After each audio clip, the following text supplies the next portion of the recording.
Hey everyone. Okay, so today I was just pondering. Actually, I was pondering last night because something came up. There's been a well-known ministry here in the Kansas City area that has just been really going through some really rough stuff. There's a lot of real ugly, icky things that are coming out, and there's a lot of evidence that would point that all of this is true.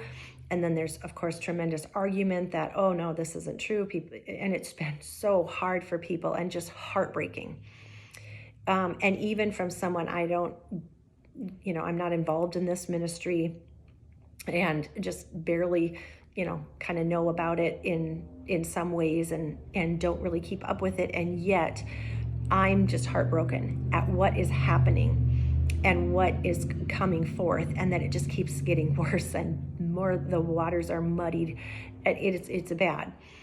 And it made me think about someone that had said years ago, I don't go to church because they're all hypocrites.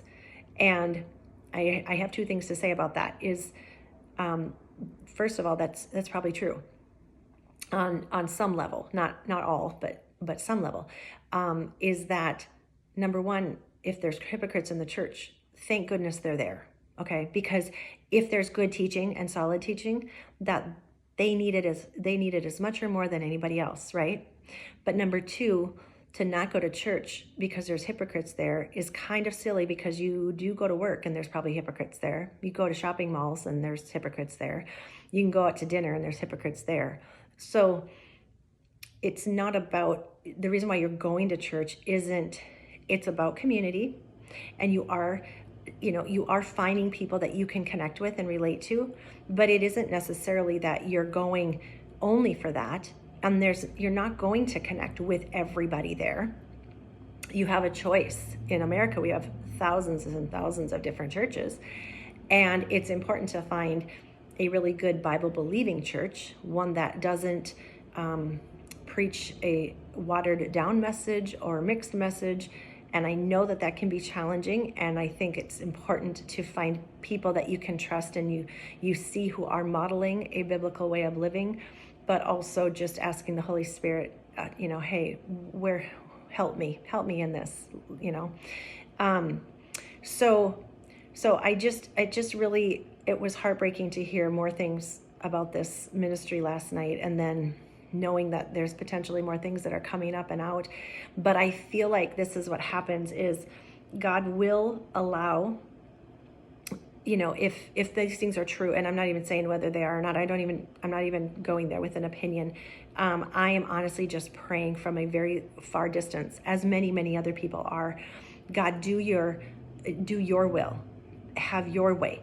If somebody is saying that they love Jesus with all their heart, but behind the scenes they're living completely differently, then God may allow it for some time.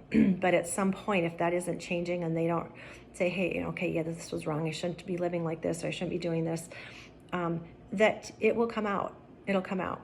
And that kind of goes for everything. If you are in a job and you're funneling money away from, the company or whatever it is, at some point, the chances of getting caught are really great, right? Like sin can be fun for a season. That's what it says in the Bible. And isn't that interesting? Because it can feel good. It can be fun. It can be exciting. Or, some people are doing even out of just acceptance. They know that their life is a mess, but they go to church and they feel really good, and they want to be accepted, and they want to be loved, and they want to, feel like they belong. And they might still be living two different lives. And I think there's people that genuinely mean that. And I will say, in my life, I have felt at times that I've been a total hypocrite, and saying that I'm doing fine when I'm totally not, just different health things. I'm so sick of talking about my health that I could just scream. And so people are like, hi, how are you doing? I'm like, if you knew, I could list off 15 symptoms right now that would probably make you fall right to the floor. But hey, I'm good. How are you? It's like, liar, liar, pants on fire. You are a stinking liar. And then I'm convicted for that. But I'm like, okay, how do I come across more authentic? So it's like, yeah, well, I'm making it. I've had some rough days, but I'm doing okay, and I'm just believing God for some great changes and some things, and not that you have to give all your details and everything. And I know I come on here and I look like I'm pouring out my whole heart, but I am trying to very prayerfully go forward in these videos as to what I'm sharing and what I'm not. And it's honestly, I know my life to a large degree is I am to be sharing things so that it can encourage other people, because that was how I healed. That I can remember, and I'll leave with this. I won't take too much time. I am trying to make this a short video today. I can remember a year or two after Rocky passed, and I know I refer to that a lot because it was such a dark time that it was almost like I would rather be dead than alive. But I knew I had to live for my children. I couldn't orphan them. And so it wasn't like I was suicidal, but if I died in my sleep, that would be fine. That was kind of how I felt. And to just not have hope. And it's like when you live in chronic pain, it's like, oh my gosh, going to heaven would be so much better. I mean, just no pain, no suffering, and you just can run and skip and jump and everything's great. Like, who wouldn't want that? But sometimes we just have to, fight through those times. Like I was talking about, when you have a fierce battle, you have to stand in faith that God is going to do something. So anyway, this ministry came from, I think it was Teen Challenge. And these gentlemen came to our church, and there was several, 15, 20 of them.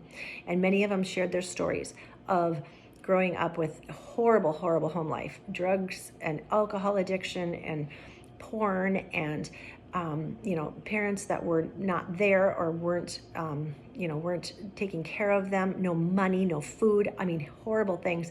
And how they finally got to the end, went into this recovery program, and life has changed. And what Jesus did for them was just incredible. And I can remember thinking, I did not have that life. I did not have that experience. I grew up in a really loving home. And I can't say it was the most functional, perfect home, because everybody's got their stuff. But I had really loving parents who cared for me and fed me and took care of me and everything.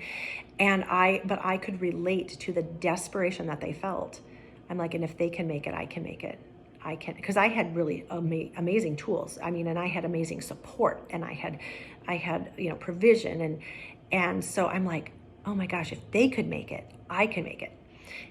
So anyway, that's why I get on here and I just share, and whoever can be blessed by it, great, and whoever doesn't, just go be blessed too, and you don't have to listen to me.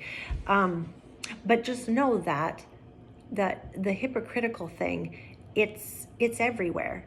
And we get the choice every day to ourselves to be authentic and real and true, and to be the best version of ourselves, which takes some effort sometimes in navigating through your emotions, and not to judge people.